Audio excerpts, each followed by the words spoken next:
Hey there everyone, in this video I'm going to show you how to manage all the friend requests that you have sent on Facebook.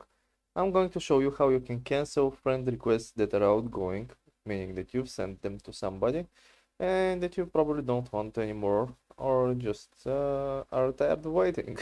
Either way, open up Facebook and just a second, I need to skip this. Okay. I don't know why it popped up now.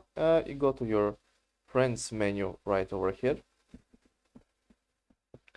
And here you can see all the friend requests that you have. So click requests. And I don't have any friend requests. But from here, the little three dots, click them.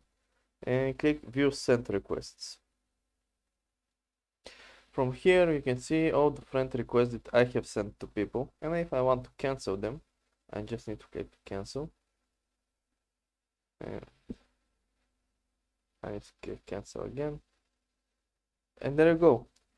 I canceled all the outgoing friend requests that I've sent, and now they won't receive a notification that I've sent them a friend request unless they've already opened their Facebook and they saw it. If they've seen it, so it won't work. Like I mean, they will still see it, but they won't be able to accept it because you canceled it. But if you cancel it before they see it, they won't even get a notification. So yep, that's about it. Hope this helped. If it did, leave a like and subscribe, and have a nice day.